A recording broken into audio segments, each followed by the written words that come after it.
Donc rapidement, là, l'idée est de présenter un cahier des charges ou une trame de cahier des charges qu'on a réalisé récemment, qui connaîtra sûrement une V2, mais on a préféré avancer puisque c'est un sujet qui est régulièrement demandé. Et donc il y aura sûrement une V2 qui va affiner un petit peu un certain nombre de points, réorganiser quelques points. Mais l'idée, voilà, c'est de se dire, quelle est le la problématique? C'est, je passe un petit peu sur les sujets qu'on va balayer. La problématique est de se dire: j'ai un projet web, qu'est-ce que je dois faire? Comment je dois le faire? Quels sont les grands points clés, les points de détail que je dois un petit peu présenter et analyser, à l'agence web avec qui je souhaite, travailler.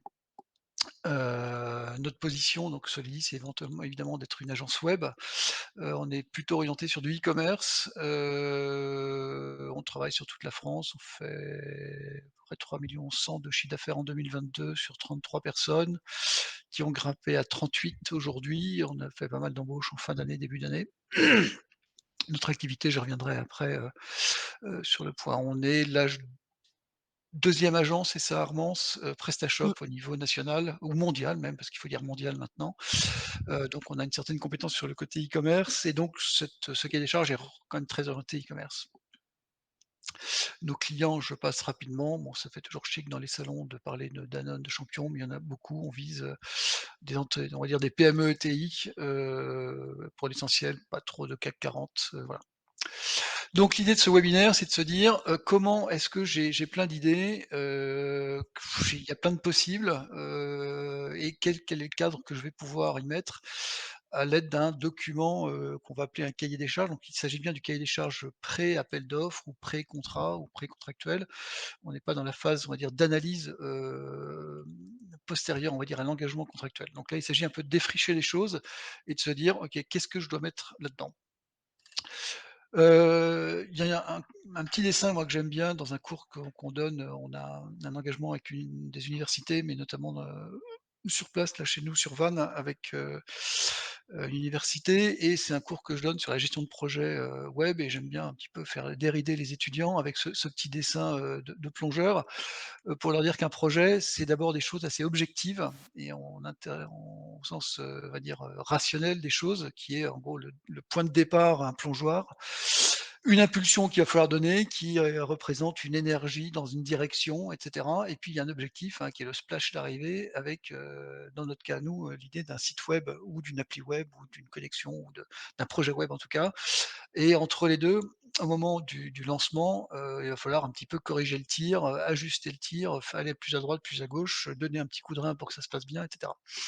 Et l'idée, c'est que dans ce cahier des charges, c'est vraiment d'écrire noir sur blanc, bah, quel est mon point de départ, quel est le budget que je vais y mettre. Alors quand on parle de budget, là, il s'agit bien du budget au sens très large du terme, c'est l'énergie, hein, quasiment au sens physique du terme, évidemment de l'argent, mais aussi du temps. On a encore eu l'exemple ce matin avec un client, qui, s'aperçoit qu'effectivement, budget d'un site, c'est pas qu'une affaire d'argent, il y a aussi énormément de temps. On en reparlera tout à l'heure et puis avec un objectif qui est ce fameux point d'arrivée. Juste de façon très générale, hein, je ne vais pas repasser page par page sur le cahier des charges que vous pouvez très bien ouvrir en parallèle pour ceux qui veulent le voir. C'est vraiment d'insister sur les grands sujets, qu'on essaie de faire vraiment du highlight, en anglais, de se polariser sur quelques points importants. Dans ce fameux point de départ, qu'on a vu tout à l'heure, dans le cahier des charges, nous, il y a un point sur lequel on insiste, alors qui peut être dans le cahier des charges, qui peut être demandé, qui peut déjà être réalisé. Alors ce qu'on appelle pompeusement chez Soledis l'audit stratégique. L'audit stratégique, c'est quoi? C'est vraiment de poser les choses noir sur blanc, dans le cahier des charges, je retrouve ça vous retrouverez ça dans les pages que je retrouve le truc, hop, dans les pages 5 et suivantes, qui est vraiment d'analyser, l'activité de l'entreprise, aussi bien online mais aussi offline.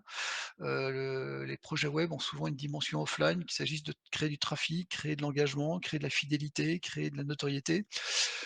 Quel est le type de marché? Est-ce que c'est un marché, jeune, vieux, nordiste, sudiste, de voileux, de terriens, de urbains, et cetera? Est-ce que c'est du B2C, du B2B? Il y a aussi un marché, nous, qu'on distingue un petit peu, qui est entre les le B2C et le B2B, qui serait le B2Pro, c'est-à-dire que le professionnel, qui est un peu entre les 2, et cetera. Donc l'idée, c'est vraiment d'analyser l'entreprise avec un maximum de métriques. On va voir de tout à l'heure, ce qu'on peut entendre là-dessus, notamment sur les canaux web. L'intérêt du web, c'est ce que je précise en dessous, c'est qu'on peut vraiment mesurer énormément de choses. Alors tout, faut peut-être pas exagérer, surtout avec le RGPD, mais on peut vraiment mesurer énormément de choses, et donc ça permet quand même d'avoir des certain nombre de métriques, aussi bien pour l'entreprise que pour les concurrents, donc les détails, hein, que je mets sur entreprise et concurrence sont évidemment un petit peu les mêmes, et notamment cette notion de surface de référencement. Alors quand on parle de surface, ça va être, de la volumétrie de page, du contenu de page, des mots, des mots-clés, des backlinks, des structures de page, des vitesses de des vitesses de site, et cetera.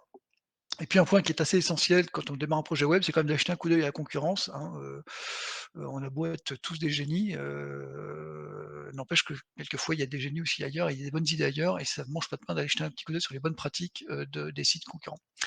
Et l'idée, c'est d'arriver à la fin avec ce qu'on appelle pompeusement encore un plan stratégique, qui va nous permettre un petit peu notamment de profiler le site. Je veux vraiment aller vers, du B2C ou du B2B, je veux faire les 2. C'est là notamment se distinguent des notions quelquefois, alors j'en parlerai pas beaucoup, on en parle dans le cahier des charges, mais c'est les notions de multi-boutique. Est-ce que je fais une seule boutique? Est-ce que j'en fais plusieurs? Qu'est-ce qu'on partage entre les boutiques? Et cetera. Les grandes lignes de design, alors évidemment, on va pas faire le design, mais on va se dire: «OK, je veux quelque chose de moderne, de simple, et cetera». Les notions de volume aussi, on en parlera un petit peu, alors c'est un peu mon dada sur les notions de dimensionnement et de volumétrie. Voilà et puis d'engager notamment des aspects de technique et de marketing et de se dire: «OK, voilà les grands axes de ma refonte qui m'engagent, une refonte, un cycle de refonte, c'est 3 à 5 ans, donc dans les 3 à 5 ans, voilà les grands axes que je vais faire et si je suis un pure player, il faut vraiment bien que je réfléchisse parce que je ne peux pas me louper. Quand je suis un click and mortar avec de l'activité physique, suivant les je dirais l'assiette des uns et des autres, c'est plus ou moins fort. Voilà, donc l'audit stratégique, un peu la même vision et typiquement nous ce qu'on fait souvent, c'est des chiffres, hein, comme ça, vraiment de ligne à ligne, de rationaliser les choses. Qu'est-ce que j'ai comme élément de fidélisation? Qu'est-ce que j'ai en termes de SEO, de surface SEO? Qu'est-ce que j'ai dans mes fiches produits? Hein, décortiquer les fiches produits concurrents, ça c'est des tableaux réels qu'on a fait sur des études, qu'on a anonymisées évidemment, mais vraiment de décortiquer les choses et vraiment d'avoir une vue extrêmement rationnelle de l'approche qu'on souhaite avoir. Là, c'est ce côté vraiment d'audit et de stratégie.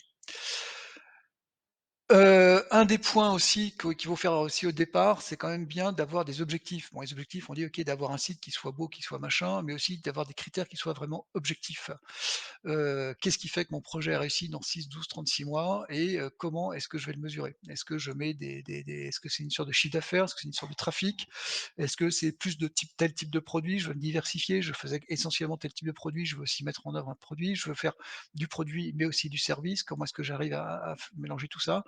Et l'idée, c'est, ce fameux truc, SMART, d'avoir des objectifs que je peux, vraiment atomiser, hein, simple, le plus simple possible, que je peux mesurer, qui soient pas délirants non plus, hein. On a régulièrement, surtout chez les créateurs d'entreprises, des objectifs de leader du marché, je passe la première page Google et cetera.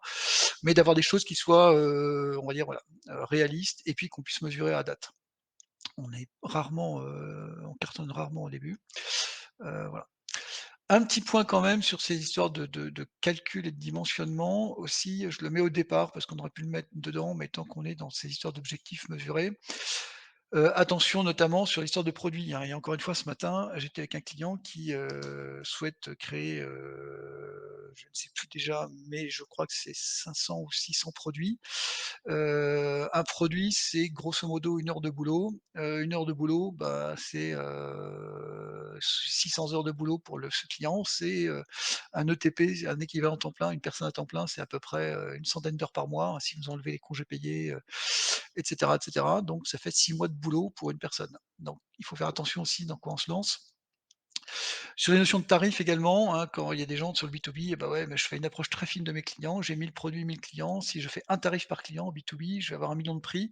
Comment je vais gérer ça au quotidien? Comment est-ce que dans mon équipe, je vais pouvoir faire ça? Et puis des choses qui nous sont arrivées aussi récemment, c'est tout ce qui va être BI, dans un projet un petit peu sur des projets un peu plus lourds, où on va, commencer à faire des analyses de ce qui se passe sur nos marchés.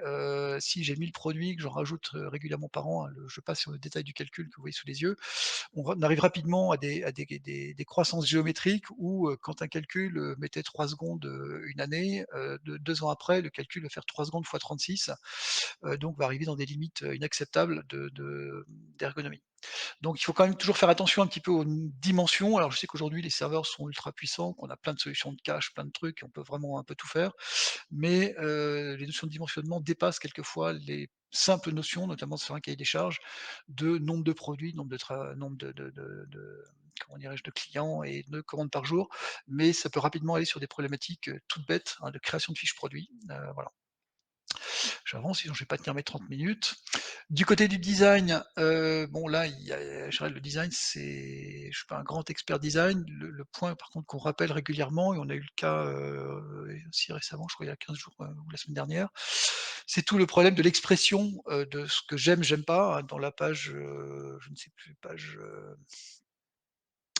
dans la page du design, Armance relance-le-moi, il y a effectivement toute la liste de ce que vous aimez, ce que vous n'aimez pas, comment est-ce que je peux améliorer mon design? Avec des termes qui sont souvent très qualitatifs, hein, il doit être plus vivant, plus coloré, j'aime pas du terme du vieillot. La problématique, c'est souvent, de traduire ça en éléments, très rationnels et très, non, discutables. Donc est-ce qu'un design moderne, c'est des coins carrés, des coins ronds, avec de l'ombre sans ombre, du liseré, pas de liseré, et cetera.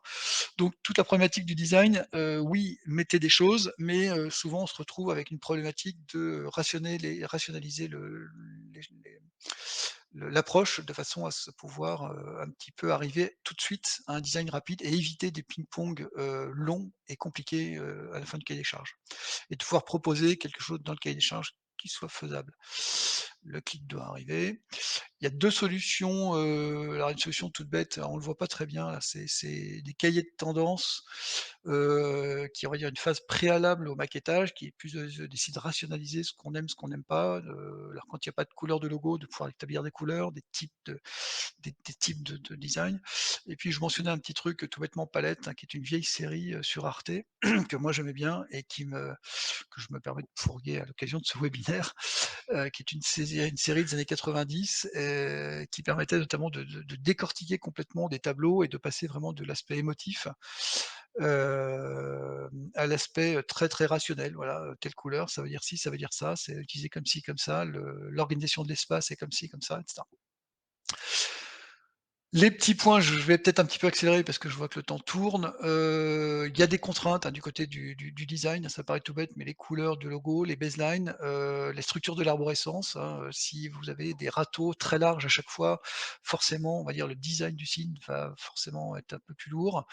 Le côté aussi responsive, alors ça paraît idiot parce qu'aujourd'hui, remettre en cause du responsive, c'est un peu idiot, mais il y a beaucoup de secteurs dans du B2B, hein, du gros B2B, des sites qui sont consultés quasiment qu'au bureau, avec des écrans un peu conséquents.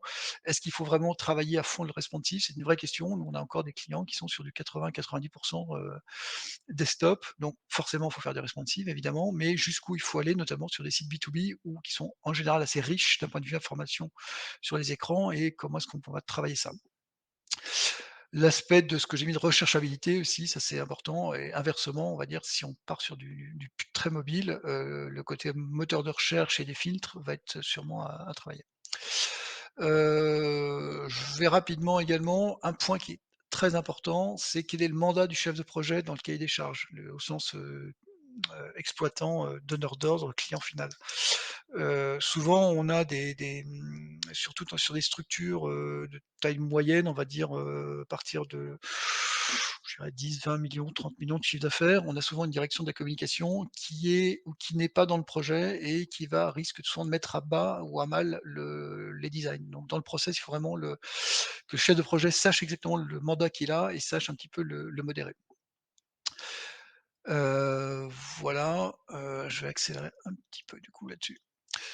Sur tout ce qui est fonctionnalité front, je vais pas forcément aller non plus très loin, donc ça va être, ça a été c'est rapidement évoqué dans le cahier des charges, parce qu'en général, les gens sont assez savent un petit peu ce qu'ils veulent, donc ça va être dans les parties, 2-1-4 qu'on doit c'est un titre de niveau 3 qu'on va ramener en niveau 2, mais voilà, l'idée c'est d'aller décliner tout ce qu'on a pu voir, notamment, par exemple, là, j'ai fait l'image d'une fiche produit, alors je le fais d'autant plus facilement que c'est pas nous qui avons fait le design, c'est un design historique qu'on a réintégré récemment d'un de nos clients dans lequel, c'est du service du B2C. Il y a vraiment beaucoup de choses là-dedans. L'information est assez claire, bien mise en valeur, pas trop de couleurs non plus. Voilà, donc là, l'idée, c'est de reprendre tous les éléments, là, en l'occurrence, d'une fiche produit, de les réintégrer, de bien les designer. Sur le front, voilà, il y a beaucoup de choses, je ne vais pas non plus passer trop vite là-dessus. Sur le bac, pareil, hein, je veux pas non plus il y a pas mal de choses qui sont décrites dans le tableau qui est page 14. Alors là, il y a 9 fonctions, mais évidemment, il y en a infiniment plus. Nous, on est souvent sur des intégrations de quelques dizaines, 20, 30 à 50 modules sur PrestaShop, donc il y a beaucoup de choses là-dessus. Le point important, ça va être de plus en plus et notamment avec des CMS type, Shopify, c'est, l'intégration de services tiers, que ce soit des moteurs de recherche type, Antidote ou, DoFinder, tout ce qui est marketing automation, du Klaviyo, du ShopeeMind, ou tout ce qui va être un peu plus proche du mailing, les Mailchimp et autres, DoFinder. Comment est-ce que je vais articuler ma gestion front-back d'ailleurs de tous ces services tiers qui eux-mêmes sont quelquefois assez évolutifs là-dessus, ou les prestations de banque, qu'on a pu voir, un peu classiques. Sur le bac, ce qui va être notamment j'insiste un petit peu sur un point, c'est le côté sur toutes les fonctions un peu sensibles, front et back d'ailleurs, hein, je c'est le point en bas à gauche. L'idée, c'est quand même de prévoir toujours dans le cahier des charges, une phase d'analyse. Alors en général, nous, ce qu'on on le fait en 2 volets, une phase commerciale et puis une phase un petit peu plus, projet dans lequel on va vraiment détailler tout le niveau, souvent avec un développeur peu ou prou dans la boucle, de façon à vraiment analyser la chose.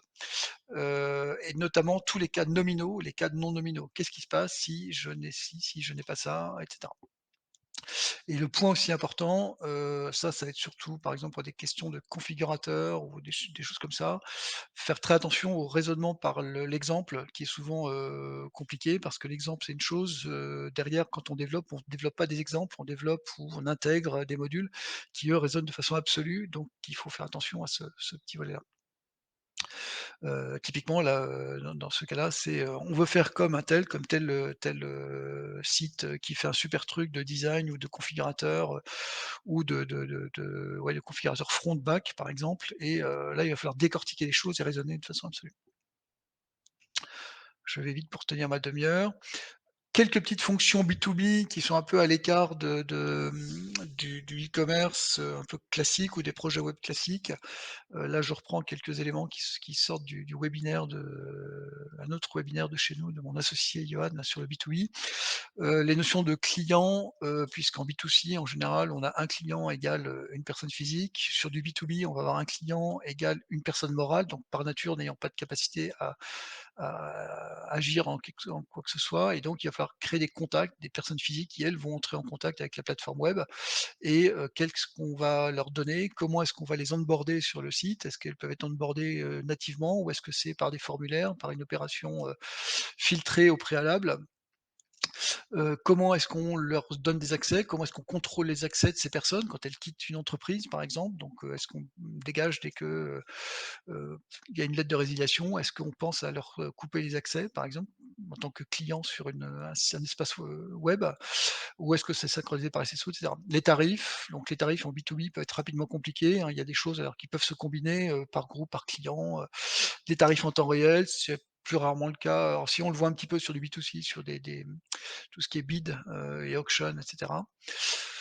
Les achats par palette, tout ce qui est devis, alors pareil, ça existe aussi sur le B2C, mais plus rarement.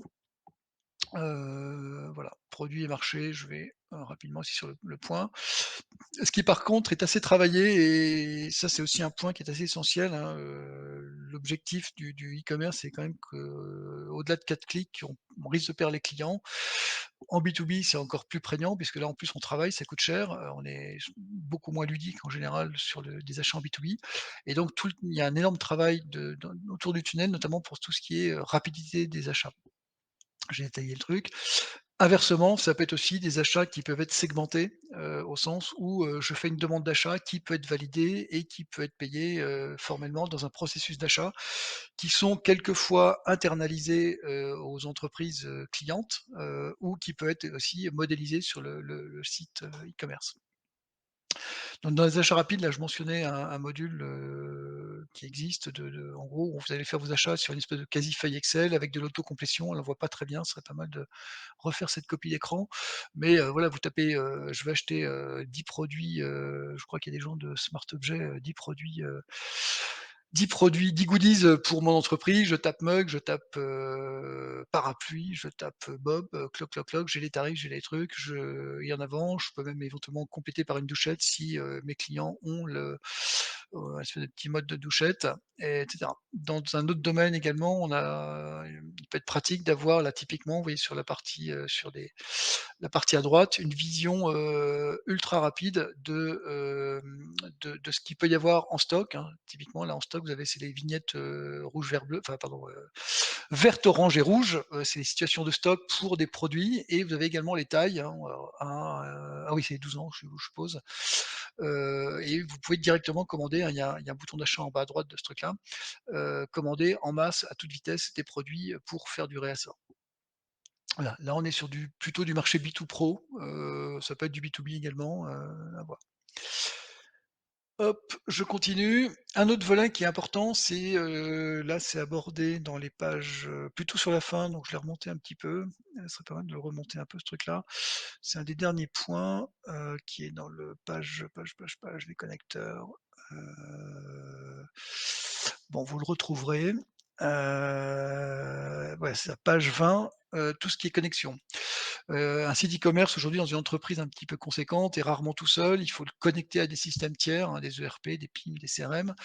Ça a un côté extrêmement pratique parce qu'on va gagner beaucoup de temps, mais l'idée c'est il faut quand même bien calculer le temps dont on parle. Là typiquement, on a souvent des clients qui nous disent: «Tiens, moi je veux connecter mon ERP pour éviter la saisie des commandes. Vous avez combien de commandes par mois?» Dans le réel, vous en avez 10, bah, ça vous coûte 38 € par mois. Vous avez le calcul en bas à gauche. Heu, on va peut-être pas s'embêter pour ce truc-là. Alors que vous avez peut-être intérêt de passer de 10 à 20 à 30 commandes et ces 38 € vous seront bien pratiques pour faire de la dépense marketing, pour un peu faire croître vos commandes. Inversement, en général, ce qu'on dit, c'est la bascule se fait autour de 10 commandes par jour, donc 300 commandes par mois, où là, effectivement, l'économie représente, voilà, 1 118 € au SMIC chargé à la date d'il y a quelques jours et sur un 120 heures par mois. Voilà, donc il y a une notion de rationalité de ces flux, hein, on verra tout à l'heure de quoi on parle. Il y a par contre un point qui est important aussi, qui est pas toujours vu, pour tout le monde, c'est est-ce que le site est vraiment le lieu de la relation commerciale globale? Aujourd'hui, si vous allez chez Boulanger, que vous avez un compte chez Boulanger, vous pouvez avoir toutes vos factures, tout votre SAV intégré et ça, c'est quand même extrêmement pratique, d'avoir tout ça. Dans un cas comme ça, il faut que, du coup, inversement, le site web devienne ce lieu de la relation globale, pour, les commandes web et hors web, tout ce qui est facture, éventuellement les BL, les conditions générales, les contacts qu'on peut avoir pour notamment le SAV, avoir des KPI éventuellement, et cetera, et cetera. KPI étant plutôt sur des marchés B2B. Les flux classiques, qu'on peut avoir, donc là les exemples, on va laisser tomber, c'est tout ce qui va être, client, les produits, les références, les tarifs, les stocks. Les stocks étant souvent un point important, même si c'est un flux qui est assez simple, mais c'est souvent assez essentiel, pour des notions notamment sur des métiers en tension de stock, notamment des métiers en magasin ou des métiers avec des faibles quantités par exemple, taille couleur dans tout ce qui est vêtements, les quantités sont souvent limitées, en tout cas sur les bouts des chaînes, hein, les toutes petites tailles ou les très grandes tailles et du coup, la notion de stock devient, et stock en temps réel, hein, devient assez sensible. Voilà, donc tous ces flux peuvent être modélisés. Même chose, qu'est-ce que ça me fait gagner comme temps? Quel est l'intérêt, la sensibilité pour mon entreprise et qu'est-ce que je dois pouvoir le faire? Je passe sur les problématiques de mise en œuvre éventuellement. parce que je veux absolument quand même tenir mes 30 minutes pour vous laisser un peu de questions. Un point qui est important dans le cahier des charges, c'est quand même toute la notion, de support et de maintenance parce que, derrière, faut pas oublier un site e-commerce ou un projet web, peut être, un bras armé assez conséquent de la stratégie commerciale ou en tout cas de visibilité de l'entreprise et donc sa disponibilité, peu ou prou permanente va être importante. Aussi bien sur le côté applicatif, hein, alors là j'ai séparé en 2, c'est peut-être un petit peu à discuter, mais voilà, qui va gérer les noms de domaine? Le cas archi classique, je gère mes noms de domaine et puis quand le nom de domaine expire, bah, il se passe 24 heures pour récupérer le nom de domaine et le reconnecter. Un point qui devient assez sensible aujourd'hui, c'est la notion des emails, au sens email plutôt transactionnel ou email de communication. Comment est-ce qu'on arrive un petit peu à avoir une politique globale de l'ensemble? Est-ce qu'elle reste interne, au serveur, hein, au projet web ou est-ce qu'on va commencer à travailler avec, des mailers, un peu plus sophistiqués? Voilà.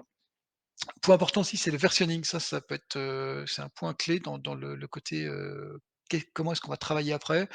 Est-ce qu'on se contente d'une prod et d'une pré-prod un peu classiquement, éventuellement une version de livraison qui va aller un petit peu avant la pré-prod? Ou est-ce qu'il peut se passer des choses en parallèle pour des tests, pour des intégrations ou juste uniquement de données, on pourrait voir et comment est-ce qu'on se ces versionning sont mises à jour? Tout le monde n'est pas forcément concerné, mais ça peut être important dans ce côté applicatif. Le support, ça va être aussi parce qu'évidemment tout le monde veut du support, H24 et tout le temps, on parle bien du support et de la maintenance. Quel en est le besoin réel? Quel est l'engagement? Quel est le SLA qu'on peut mettre en œuvre? Est-ce que c'est un SLA, ce qu'on voit souvent qui est un best effort? Alors c'est jamais souvent dit, mais, on s'engage à vous répondre en 3 heures ouvrées, en 3 heures ouvrées. OK, mais est-ce que c'est un engagement qui est fort? Pas tant que ça. C'est souvent malheureusement souvent ce niveau d'engagement. Dans le cas où, il y a je dirais de la dispersion, pardon, de la répartition pour être plus neutre, de la répartition des actions, que ce soit entre les applicatifs divers et variés. Est-ce qu'il faut mettre un RACI? Donc, RACI, c'est responsabilité, accountability, en français, Armand ou David, là, un commercial, si vous avez une idée. Comment on le traduit? Mais l'idée, c'est de dire qui fait quoi et qui est responsable de quoi, qui prévient qui, en fonction, typiquement, si mon hébergement n'est pas, le support n'est pas dans le même périmètre que l'hébergement, qui, prévient tout le monde. Point important, c'est la formation. En ce qui nous concerne, nous, chez Solidis, on soumet l'accès au support à une formation préalable. Et effectivement, souvent, on a ce problème de gens qui, utilisent du support pour, soit faire passer des choses qu'ils ne connaissent pas, pourquoi pas, ça peut passer un peu, mais ça devient un petit peu fatigant. Merci Jean-Marc de ta réponse. Approbateur, voilà, c'est ça.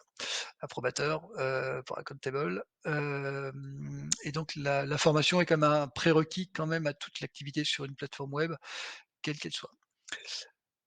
Il me reste 2 minutes a priori. Rapidement sur le côté hébergement, donc les questions qui sont posées dans le cahier des charges sont des questions assez basiques, hein, que classiquement, on essaie je vais les élargir un petit peu.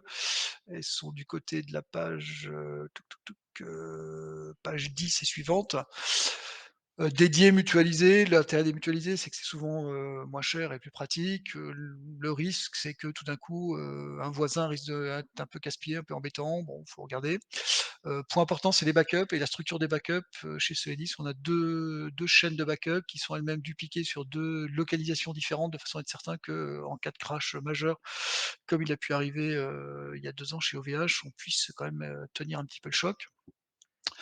Ça ne concerne pas tout le monde, mais la notion de PRA. PRA, ça veut dire, l'infrastructure est complètement down. Est-ce que je peux avoir une deuxième infrastructure, serveur qui soit prête et disponible dans des conditions qu'il faut préciser, pour reprendre un petit peu la main? Point aussi important, chez Solidis, on a merci Armand de faire la pub en parallèle.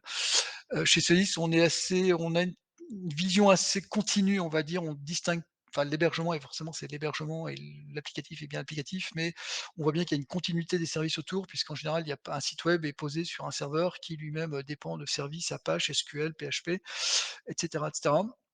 Et l'idée, c'est qu'aujourd'hui, nous, on met en place, je pourrais faire une copie d'écran, mais des systèmes de surveillance, donc de monitoring, internes, donc nos propres outils, mais également externes, tout ce qui peut exister comme outil pour surveiller un petit peu ce qui peut se passer de façon neutre et complètement externalisée. Et est-ce que, voilà, un service se crache en pleine nuit, ça peut arriver, une base de données qui plante, Qu'est-ce qui se passe? Est-ce que c'est une opération manuelle ou est-ce qu'il peut y avoir des relances, automatiques? Point important aussi, ça j'insiste là-dessus, sur le côté cyber, on voit que c'est quand même un enjeu aujourd'hui. J'ai mis quelques stats là que j'ai trouvé sur des sites à droite et à gauche. Des stats et puis une attention aussi sur le télétravail, qui va être le côté structure des accès. On va dire plus un site a du succès, plus, il va falloir un petit peu surveiller ce qui s'y passe, que ça soit des attaques, DDoS ou des injections, SQL. Est-ce que quand on le connecte à un ERP ou, qu'on le connecte à droite ou à gauche, comment est organisée la protection? Est-ce qu'on protège au maximum par IP? Comment sont gérés tout bêtement mes mots de passe? Hein, est-ce que les mots de passe sont bien, modifier tous les X mois avec une complexité suffisante pour que ça fonctionne bien.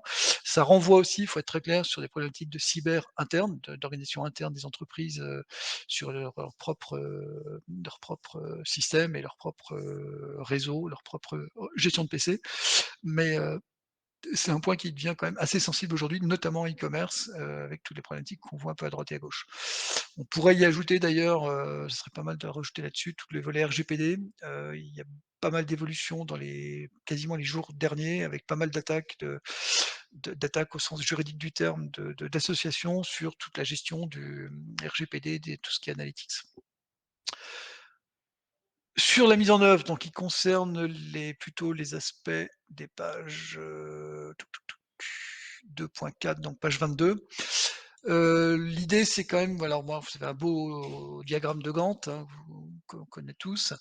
Ce qui va être important, encore une fois, c'est bien de distinguer les grands volets. C'est toujours bien de dire: «OK, on se met d'accord, sous 8 jours et on signe sous 15 jours et c'est disponible sous 3 mois. OK, maintenant à tous les coups on gagne, c'est, création de reprise de catalogue. Est-ce que c'est disponible et vous voulez travailler dessus?» Bon voilà, bah, là on a gagné 6 mois, archi classique. Ou quand il y a une interfaçage avec un ERP, bah, quand est-ce que votre ERP est capable de mettre à disposition une sandbox avec des données, tranquilles? Et on a eu jusqu'à 18 mois de disponibilité d'une sandbox, hein, ça c'était le record absolu. Mais, il faut quand même être un peu serein, sur les interdépendances, internes, externes et de tout le monde. Donc, voilà ce que je peux dire sur les plannings, hein, n'hésitez pas. Qu'est-ce qu'il y avait de en particulier? L'autre volet, c'est tout ce qui est organisation. Il y a un point et on l'a mentionné tout à l'heure sur les notions du mandat du chef de projet, du côté, on va dire, client, du côté, maître d'œuvre. Quel est le mandat du chef de projet, notamment vis-à-vis de ces différents services, hein? Soit c'est quelqu'un du marketing et quel est son mandat vis-à-vis de la DSI, vis-à-vis de la com, et cetera. Notamment également quand il y a de l'interfaçage avec des systèmes tiers, qui a la maîtrise d'œuvre? Souvent ce qu'il dit: «Bah, vous intégrateur web, bah, débrouillez-vous, causez avec l'ERP et ça il y a intérêt que ça marche».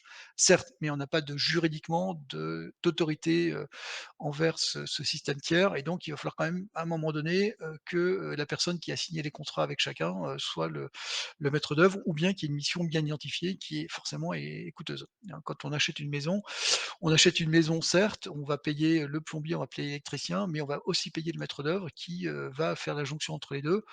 À 90, ça va fonctionner entre l'électricien et le plombier, mais de temps en temps, si le maître d'œuvre pousse pas un coup de gueule, soit pour des questions de planning, soit pour des questions de technicité, de connexion, bah, il va falloir quand même un petit peu voir ça. Il y a un point aussi, ça j'insiste aussi nous avec nos équipes sur cette notion de gestion du projet. Le projet, c'est une chose, il y a des discussions sur le design, sur, les fonctionnalités techniques et cetera. Mais il y a aussi, on va dire, la méta, organisation, c'est-à-dire quand est-ce que j'en suis de mon planning, où j'en suis de mon budget, où j'en suis de mon avancement. Et là, l'idée est de dire: «Je sors ces discussions projets, des discussions techniques, et j'en fais des points très spécifiques». Je peux travailler en mode agile, mais j'en fais vraiment des points un petit peu à part. Point aussi qui est mentionné, je crois, c'est quel type d'outils, on peut mettre en œuvre. Donc nous, typiquement, enfin voilà, c'est les outils, c'est important qu'on cale dès le cahier des charges, si possible, les outils qu'on souhaite mettre en œuvre, notamment en phase de recette. Le budget, je vais pas trop en parler parce que j'ai déjà trop parlé, je suis à 5 minutes de débord, autant pour moi.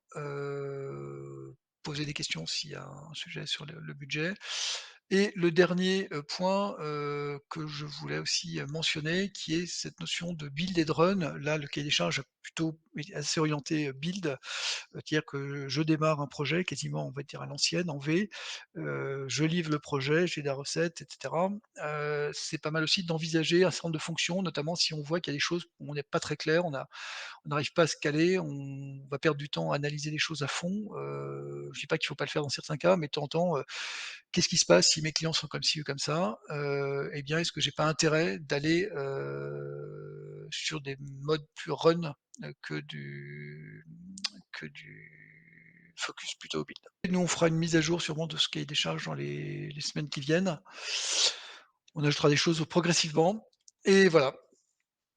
Oui, oui, non, effectivement, tu as eu raison de conclure sur le fait qu'on peut télécharger le cahier des charges, le remplir et que, les échanges, commerciaux en amont d'un projet peuvent aussi aider à préciser ce cahier des charges, que c'est pas il est pas forcément, définitif avant de contacter une agence. Absolument. Et bah, merci beaucoup Merci à tous. Bonne À et journée bientôt. à tout Merci, le au monde. revoir. bonne fin de Au journée. revoir.